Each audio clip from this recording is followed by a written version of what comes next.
Alright, check it out. I got a new chair. Things are going pretty good. Feels dangerous to have this nice a chair in the garage or in your shop. We're gonna fall asleep in that. Anyways, it's been heat treated, it's been tempered. I caught it bending out of the quench. I caught it quick enough that I bent most of it back. And then I did what's called a shim temper. And it's dead straight. It might be hard to tell because the camera won't focus. But fully dead straight. I know it was really ugly after I finished forging it. I just wanted to give myself some room to play. I didn't know what design I was going to go with. I knew it was going to be some type of a Gyuto. And also the extra pieces, I heat treat them and snapped them in half just to see what the grain was like on the inside. So I'll show you that. So here's some of the pieces that I heat treated. That's why I left it bigger up top and up down low, so I could give myself some pieces to snap off. The grain structure looks really good. I don't do this for all my pieces, but all the forged ones at the moment I am doing it for, just because I'm new to forging and I want to make sure I'm doing everything within my power to get the best results out of my steel, or else I'm not going to sell them. That being said, this is my best forged knife to date for sure. I forged in a full distal taper, both ways, this way and this way. I'm thrilled. I'm really happy with it. So even though I've done that, I still gotta throw down some layout lines and I'll get to grinding this thing. But I'm stoked.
Getting ready to hollow out the front piece of the handle.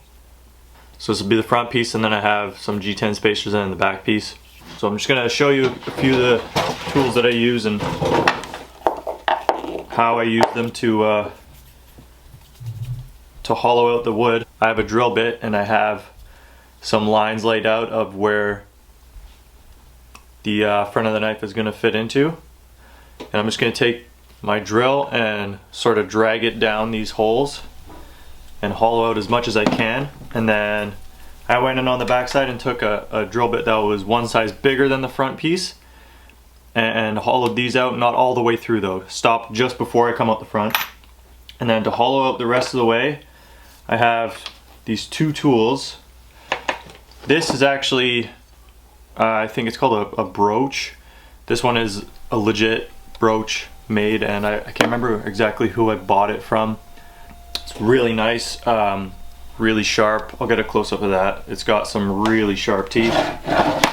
This one is an 1/8 inch wide, and then I actually made, whoops, they can be pretty expensive, but then I actually made my own, which is a lot. It's two Sawzall blades that I ground down so that I could fit into the slot of the Tang, and I took all the teeth off except for maybe like the front inch. I left these teeth and I taped two of them together, and this also works really well.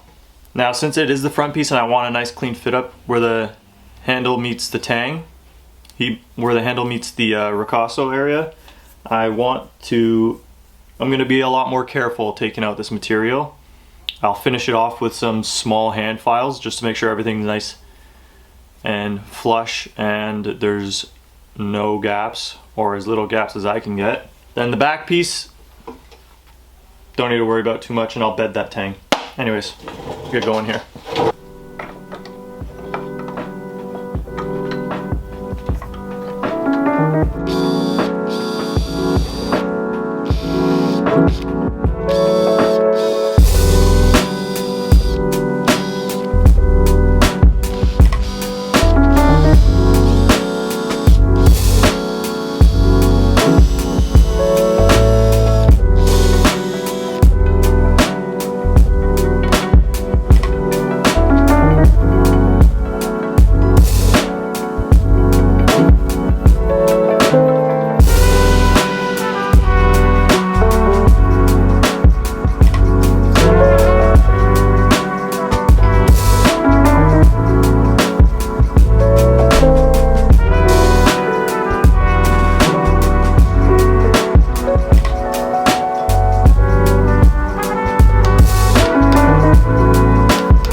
Okay, so what I'm doing right now, you may have seen me doing one of my other videos, but it's called bedding the Tang.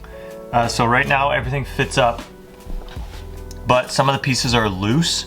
They don't sit completely tight, like the front piece does. That's the most important because I have it fit up so that there's no gaps at the front. And then these three kind of just go on, and so does this one, but they move around, right? So the idea with bedding the Tang is I'll coat the Tang in some wax, and I get some 5-minute epoxy. This is like the only time I ever use 5-minute epoxy. It's other than that, I'm not too keen on using it for gluing up knives. but technically this is not a glue up. All I'm doing is filling in the gaps where wood has been removed around my Tang. I'll press fit it and then let it sit for 5 minutes so that it makes a mold inside of my handle block, and that way I can slide the Tang on and off, or slide the handle on and off, and it's gonna fit up the exact same way every single time.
seen some people using clamps, and I've also had some people tell me to use them.